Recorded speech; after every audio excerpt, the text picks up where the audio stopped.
Hello friend, welcome back आपके अपने YouTube channel success मंत्रा में। मैं हूँ ईपी सिंह। दोस्तों, हम फिजिक्स में पढ़ रहे थे कणों के निकाय की गति और पिंड की निकाय की गति। उसमें हम फर्स्ट पार्ट अब पढ़ चुके हैं। आज उसका नेक्स्ट पार्ट लेके आपके सामने उपस्थित हूँ, तो प्लीज सी। दोस्तों, अगला पॉइंट आता है दृढ़ पिंड। दृढ़ पिंड क्या होता है उसके बारे में हम जानेंगे। दृढ़ पिंड मतलब कि एकदम हार्ड, एक तरफ से एक चीज़ से हार्ड कोई चीज़ हो, हार्ड बॉडी हो, मतलब हार्ड थिंग हो। इसको साइंस की भाषा में, फिजिक्स की भाषा में रिजिड बॉडी कहा जाता है। वह आमतौर पर अगर हम देखें तो हार्ड मेटल, हार्ड थिंग, कुछ भी कह सकते हैं आप। दृढ़ पिंड, ठीक है दोस्तों। रिजिड बॉडी, सबसे मैंने क्या चीज़ है ये, रिजिड बॉडी।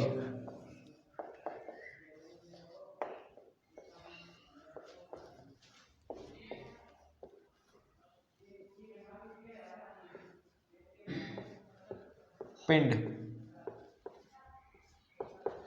ये क्या होता है दोस्तों? आमतौर पर कोई भी ठोस वस्तु, कोई भी हो, ये भी हो या ये क्या, अगर आपको कोई स्टोन है, रॉक है, पत्थर है, कंकड़ है, कुछ भी ठोस वस्तु दृढ़ पिंड कहलाती है आमतौर पर। लेकिन साइंस की भाषा में, बाय द मेडिकल की भाषा में, ऐसा पिंड जिस पर बाह्य बल लगाने पर उसके कणों में सापेक्षिक विस्थापन ना हो। अर्थात ये कोई पिंड मान लिया हमने, यहाँ पर ये इसके कण है, ठीक है दोस्तों। मान लीजिए इतनी मैन इन्फ्लुएंस रहे हैं, इस पर हमने कोई फोर्स लगाया, बाह्य बल लगाया अपनी तरफ से, आगे से कोई ये बॉल है तो इस पर दबाने की कोशिश कर रहे हैं, बाह्य बल लगाया, तो ये दबे ना। कहने का मतलब यहाँ से ये वाले जो कण है वो इधर की तरफ ना आए, यहाँ से ये कण इधर की तरफ ना आए, ये कण मतलब अपने स्थान से दूसरी जगह न जाए, वो पिंड दृढ़ पिंड कहलाता है। आमतौर पर दोस्तों दुनिया में कोई भी चीज़ पूर्णतः दृढ़ पिंड नहीं होती, पूरी तरह से फुली रूप में, पूरी तरह से फुली रूप में कोई भी चीज़ रिजिड बॉडी नहीं होती। बट दोस्तों, अब हम रबड़ को और कुछ और कोमल पदार्थ होते हैं, मैन जिसमें रबड़ भी आता है, ऐसे पदार्थों को छोड़कर जो सभी ठोस पदार्थ हैं उनको दृढ़ पिंड मान सकते हैं विज्ञान, by the language of physics. तो इसकी डेफिनेशन एक बार दिखा देता हूँ, छोटी सी है। दृढ़ पिंड या फिर वह पिंड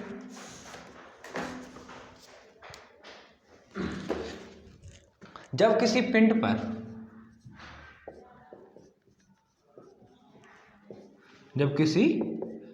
पर बाह्य बल लगाने पर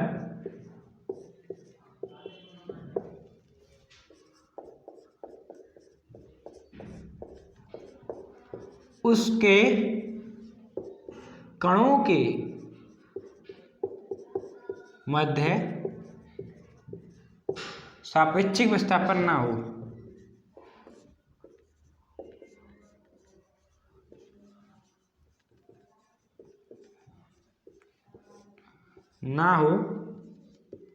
तो ऐसा पिंड दोस्तों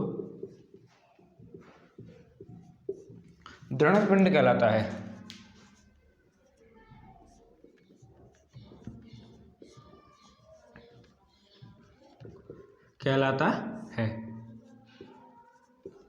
ठीक है दोस्तों। अब इसमें देखिए, मैं आपको क्या बताया था, पृथ्वी में पूर्णतः कोई भी वस्तु दृढ़ पिंड नहीं है। पृथ्वी में क्या, ब्रह्मांड में भी कह सकते हैं आप, किसी कह सकते हैं, धरातल पर कोई भी वस्तु, क्योंकि थोड़ा बहुत लचीलापन तो हर चीज में होता है दोस्तों, धरातल पर कोई भी वस्तु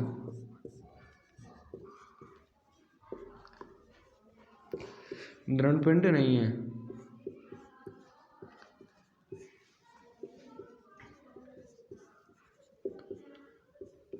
परंतु सभी ठोस पदार्थ, या फिर ठोस पदार्थ कह सकते हैं दोस्तों हम सभी, परंतु ठोस पदार्थ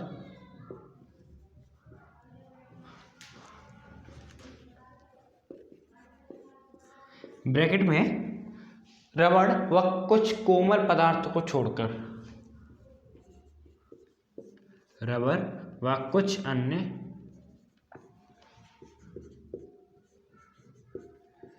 कोमल पदार्थों को छोड़कर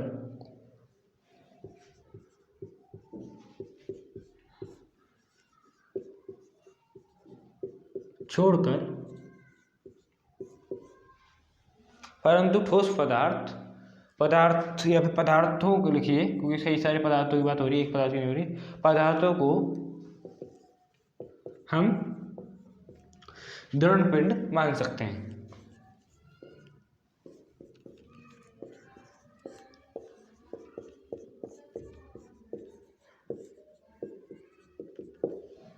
ठीक दोस्तों, नोट कर लिए, स्क्रीनशॉट ले लीजिए।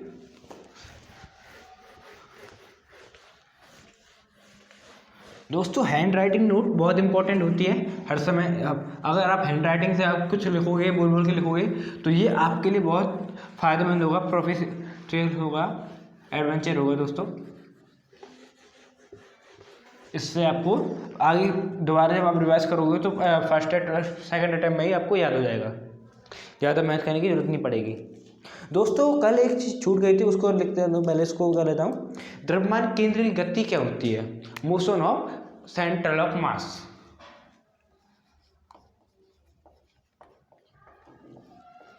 द्रव्यमान केंद्र की गति, मोशन ऑफ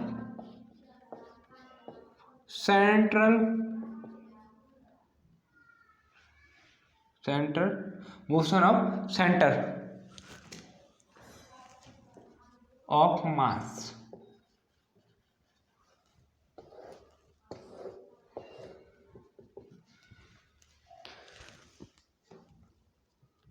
तो दोस्तों जो हमारा फॉर्मूला था, कल हमने जब पढ़ा था, तो हमारा फॉर्मूला निकल के आता था mR/m। उसी टाइप से दोस्तों ये द्रव्यमान केंद्र की गति होती है, उसके लिए भी यही फॉर्मूला निकल जाता है जो द्रव्यमान केंद्र का होता है। मान लीजिए कई सारे पिंड हैं, उनका द्रव्यमान m1 m2 होती है, m1 m2 m3 ... mn है। ठीक है दोस्तों, और नीचे पूरे पिंड का जो द्रव्यमान है, इन सब का योग m है, कैपिटल M। ओके फ्रेंड, और जो है अगला चीज, इनकी क्या नाम है, वो जो r था वहाँ पे I बराबर हमने क्या पढ़ा था, mR/m, या फिर mx1 + mx2 m1 + m2। ये हम कल पढ़ चुके हैं। ये RCM का कल फॉर्मूला था, उसी प्रकार से यहाँ पर RCM की VCM आता है। कल हमने पढ़ा था RCM, द्रव्यमान केंद्र का फॉर्मूला था ये mx1 यहाँ पे R1 लिख दीजिए प्लस mR2 m1 + m2। ये फॉर्मूला दोस्तों हमने कल पढ़ा था द्रव्यमान केंद्र से संबंधित, जहाँ R1 और R2 पहले दूसरे संबंधित थे, मतलब पहले की दूरी थी वह दूसरे कण की दूरी थी, दूसरे कण से मूलबिंदु की दूरी थी ये। और m1 और m2 दोनों, जो पहला कण था उसका द्रव्यमान का, और m2 दूसरे वाले कण का द्रव्यमान था। उसी टाइप से VCM होता है। V माने आप कह सकते हैं वेलोसिटी।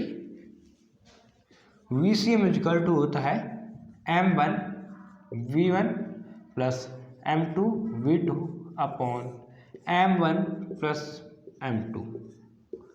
सेम टू सेम उसी टाइप से फॉर्मूला दोस्तों। सेकंड चीज अगर आप लिखना चाहें तो VCM बराबर हो सकता है I बराबर 1 से n तक mi vi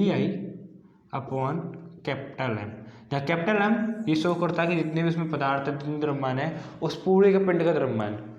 जैसे कि मान लीजिए कोई पिंड है, इस पूरे का द्रव्यमान हमारा m है, कैपिटल M है, लेकिन यहाँ पे एक पॉइंट है, इसका m मान लिया, ये दूसरा पिंड कण इसका m2, तीसरा कण है इसका भी m3, इस टाइप से। लेकिन पूरे का जब हम जोड़ेंगे तो जो m1, जो मान लीजिए ये m1 है, m1 + m2 + m3 प्लस ... ये जो पूरे का होगा वो इक्वल टू आएगा m के बराबर। ये पूरे पिंड के योग, वो क्या है, द्रव्यमान के योग के बराबर आता है दोस्तों। ठीक है। तो ये फॉर्मूला इंपॉर्टेंट है, लिखना ड्राइव वो जरूरी नहीं है, लेकिन ये फॉर्मूला से सेम टू सेम ये फॉर्मूला जो RCM बराबर M1R1 plus M2R2 upon M1 plus M2 है, उसी टाइप से VCM बराबर M1V1 plus M2V2 upon M1 plus M2।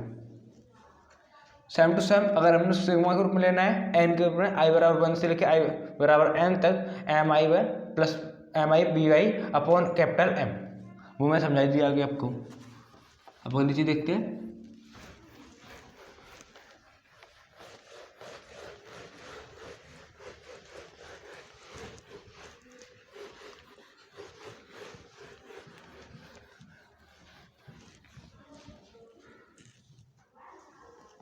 दोस्तों अगली चीज़ आती है हमारी, कोई भी दृढ़पिंड है ब्रह्मांड में, कोई भी चीज़ दृढ़पिंड है तो उसकी गति कैसे होती है।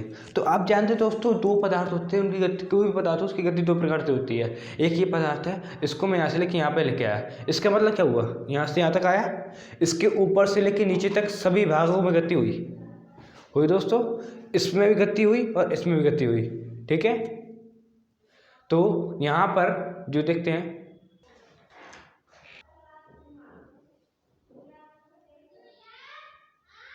तो दोस्तों मैं ये कह रहा था कि यहाँ पर जैसे कि हमारे पॉइंट है, अगर स्थानांतरित गति करे ये पदार्थ, तो यहाँ से लेके यहाँ पे इसको लाया गया, तो इसमें इसका ये कण से लेके ये वाला कण पूरा कण इसमें सबने एक साथ गति की, इसका मतलब सभी कण एक ही तल पर स्थानांतरित हुए। इस गति को कहते हैं दोस्तों स्थानांतरित गति। ठीक है दोस्तों, ट्रांसलेशन मोशन, स्थानांतरीय गति। अब इस फिजिक्स की भाषा में कैसे बोलेंगे, यदि कोई पिंड या निकाय इस प्रकार गति करता है, उसका प्रत्येक कण एक निश्चित समयांतराल में समान विस्थापित हो, स्थानांतरित गति, स्थानांतरित या स्थानांतरीय कह सकते हैं दोस्तों गति। जब कोई पदार्थ या पिंड इस प्रकार गति करे तो समान समय में उसका समान समय अंतराल में उस पदार्थ का प्रत्येक कण समान विस्थापन तय करे, तो इस प्रकार गति को स्थानांतरित गति कहते हैं। जब कोई पदार्थ इस प्रकार गति करे दोस्तों,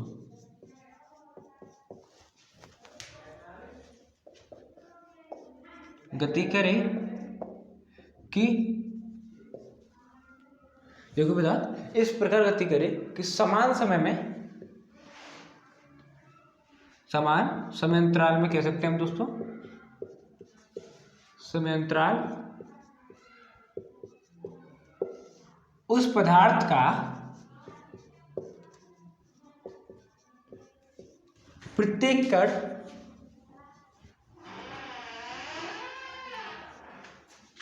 समान विस्थापन कह सकते हैं, विस्थापन तय करे, तो उसको स्थानांतरित गति कहते हैं।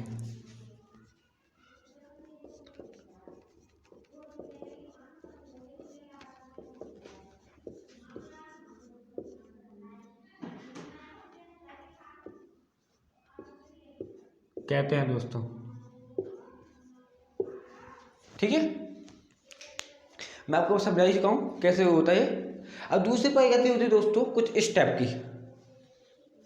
ठीक है, जब कोई पदार्थ किसी पिंड का मतलब एक ऐसा बिंदु, उस बिंदु जिसको हम उस केंद्र मान सकते हैं, जिसको हम एक स्थिर बिंदु मान सकते हैं, उस बिंदु के चारों ओर चक्कर लगाए। ठीक है, उसके पिंड का प्रत्येक कण उस बिंदु के चारों ओर चक्कर लगाए तथा एक वृत्तीय गति में गति करे।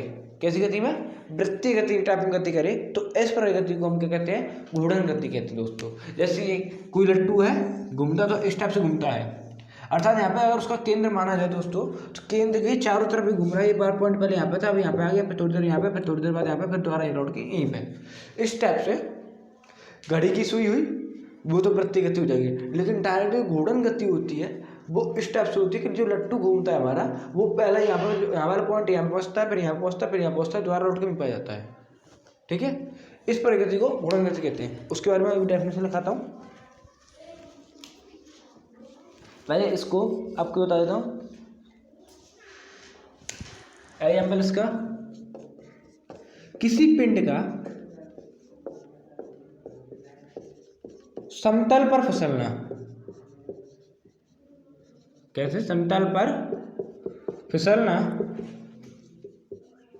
और दोस्तों एक टाइप से जो हम गति करते थे वो भी इस टाइप से करते थे। जैसे हम यहाँ जा रहा हूँ तो मेरा यहाँ से शोल्डर है वो यहाँ पर था पहले, अब यहाँ पे आ गया। पैर भी यहाँ पर थे नीचे की तरफ में, मैं जो बिलो डायमेंशन कह रहा हूँ, नीचे की तरफ मेरे पैर थे, अब वो भी यहाँ से इधर की तरफ आ गए। ठीक है दोस्तों, जैसे कोई व्यक्ति है ये गति कर रहा है, पहले यहाँ पर था अब यहाँ पे आ गया,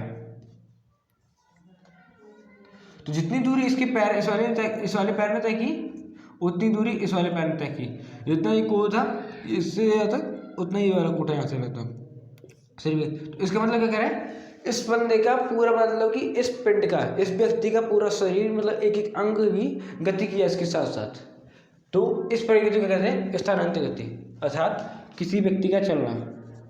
ये भी एक एग्जाम्पल हो जाएगा का चलना।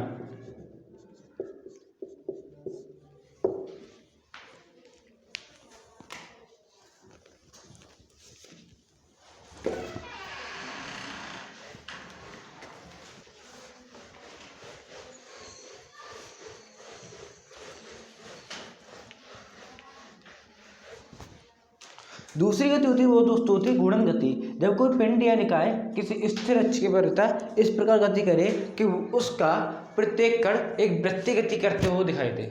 कैसी गति करते हुए दिखाई दे? एक वृत्तीय गति करते हुए दिखाई दे। तो इस प्रकार गति को क्या कहते हैं? घूर्णन गति कहते हैं दोस्तों।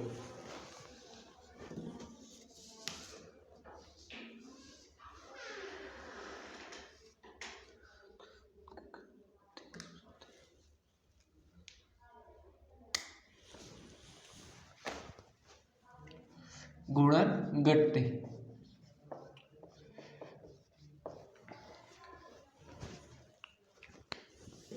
जब कोई पिंड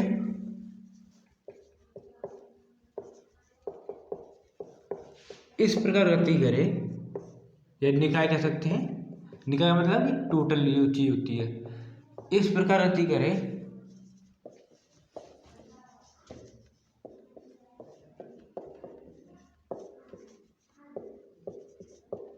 कि पिंड का प्रत्येक कण एक वृत्तीय गति में गति करता हूं, कि पिंड का प्रत्येक कण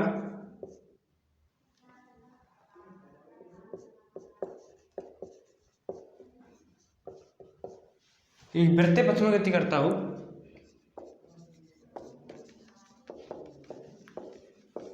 पथ में गति करता हूं, पिंड का प्रत्येक कण एक वृत्तीय पथ में गति करता हूं। उसके साथ साथ सेकंड चीज क्या कह रहे हैं वो यहाँ पे वो ये है, ताकि प्रत्येक कण का कोणीय विस्थापन समान हो। जब प्रत्येक कण गति करेगा तो प्रत्येक कण का कोणीय विस्थापन समान होगा दोस्तों, मैंने आपको बताया है।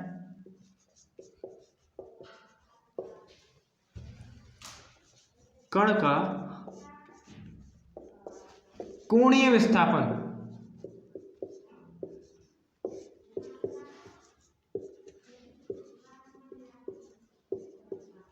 समान हो,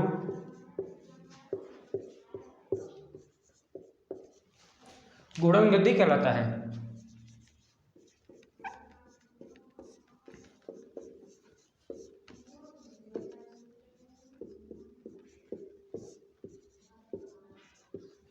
ठीक है दोस्तों,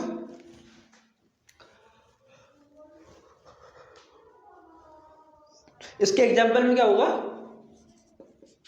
सबसे बेस्ट इसका एग्जाम्पल है किसी लट्टू का घूमना दोस्तों। जब लट्टू घूमता है तो वो कुछ इस टाइप से घूमता है, तो इसका प्रत्येक कुछ अब हम डेफिनेशन कहते हैं, जब कोई पिंड या निकाय इस प्रकार गति करे, पिंड का प्रत्येक कण एक वृत्तीय पथ पर गति करता है। जैसे ये वाला कण है ये ऐसी गति कर रहा है, ये वाला कण भी ऐसी गति कर रहा है, ये वाला कण भी ऐसी गति कर रहा है। सेकंड चीज क्या करिए, ताकि प्रत्येक कण का एक कोणीय विस्थापन समान, प्रत्येक कण का कोई कोड का कोण विस्थापन समान हो, मतलब कि यहाँ पे जो कोड बनाता है ये विस्थापन समान हो, क्योंकि प्रत्येक कण का कितना होगा, अगर एक चक्कर में प्रत्येक कण का कितना घूम जाएगा 360 डिग्री घूम जाएगा, अर्थात प्रत्येक कण का कितना कोण विस्थापन हुआ 360 डिग्री समान हो तो घूर्णन गति कहलाती है। वो गति कौन सी कहलाती है, घूर्णन गति कहलाती है। घूर्णन गति कहलाता है कहलाती है एलिवेटर होगा।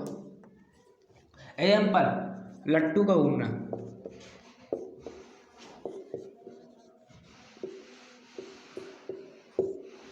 आदि। वैसे दोस्तों अर्थ भी इसमें आती है, लेकिन अर्थ एक ऐसा ऑप्टिकल है वो दोनों करता है। वो अर्थ जब सूरज के साथ सन के चारों तरफ घूमती है ना, तो एक तरफ से ये वृत्ति गति घूर्णन गति भी कर रही है, और देखा जाए यहाँ से लेके यहाँ तक अल्प विस्थापन को देखा जाए तो अल्प विस्थापन के नजरिए से हमको क्या समझ में आ रहा है कि ये स्थानांतरीय गति भी कर रही है। अब ऐसे तो सब जानते हैं घूर्णन गति कर रही है, वृत्ति गति कर रही है, तो घूर्णन गति अपने कर रही है। नोट करिए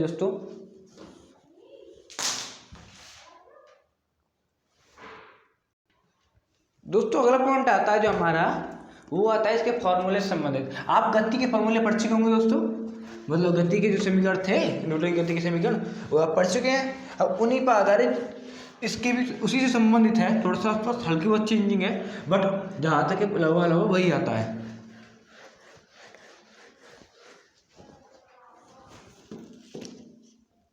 अब देखिए दोस्तों, घूर्णन गति में किसी वस्तु का प्रारंभ वेग ओमेगा 0 से है और कोणीय त्वरण अल्फा हो तो थीटा दूरी चलने पर 1 सेकंड पश्चात। अब यहाँ पे देखिए चेंजिंग क्या क्या होती है। सबसे पहले तो उसमें होता है त्वरण, यहाँ होता है त्वरण बराबर है, यहाँ होता है कोणीय त्वरण। कौन सा त्वरण, कोणीय त्वरण, ठीक है। उसमें होता है दूरी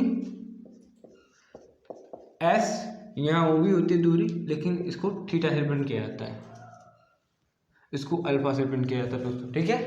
अगली चीज क्या है, प्रारंभिक, वहां पर क्या होता है u, यहाँ का प्रारंभिक वेग होता है, लेकिन उसको ओमेगा 0 से रिप्रेजेंट किया जाता है।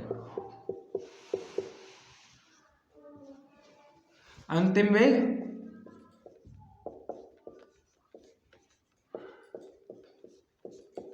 v, अंतिम वेग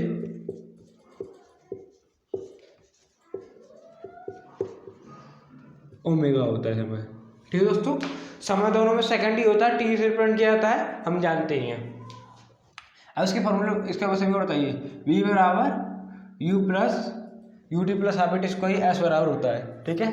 तो पहला फॉर्मूला हमारा क्या आता है यहाँ पर, v बराबर u प्लस ए टी। दूसरा फॉर्मूला होता है एस बराबर U T plus half A T square, और तीसरा फॉर्मूला जो इसका आता है वो होता है वी स्क्वायर बराबर यू स्क्वायर प्लस 2as। इसी प्रकार से समीकरण इसके भी होते हैं, सेम टू सेम वही प्रोसेस है। v की जगह आप यहाँ पे ओमेगा रख दीजिए, ओमेगा बराबर omega 0 plus alpha T. Second समीकरण एस बराबर U T plus half A T square है। इसी प्रकार से थीटा बराबर यू की ओमेगा 0 टी की जगह T plus half alpha A T का मतलब अल्फा टी रखेंगे यहाँ पे, ये उठे तो अल्फा टी स्क्वायर। थर्ड चीज क्या, वी स्क्वायर प्लस 2s, तो वी स्क्वायर किया गया ओमेगा स्क्वायर बराबर ओमेगा 0 स्क्वायर प्लस 2a थीटा। सेम टू सेम उसी के डिपेंड आके हमारे तीनों समीकरण बनते हैं दोस्तों। यहाँ पर देखिए आप देख चुके हैं, और दोस्तों इनको अल्फा से प्रिंट किया जाता है। ये ए है, ए को हमारे हम यहाँ पर ऊपर भी अल्फा से प्रिंट किए हैं और नीचे भी अल्फा से प्रिंट होगा। तो दोस्तों उम्मीद करता हूँ वीडियो आपको पसंद आई होगी। वीडियो पसंद है तो लाइक करें, कमेंट करें, दोस्तों के साथ शेयर करें, चैनल को सब्सक्राइब करके बेल आइकन जरूर दबा दें। मिलते हैं आपसे अगला पार्ट लेके इस वीडियो का, तब तक के लिए धन्यवाद। थैंक्स फॉर वॉचिंग दोस्तों।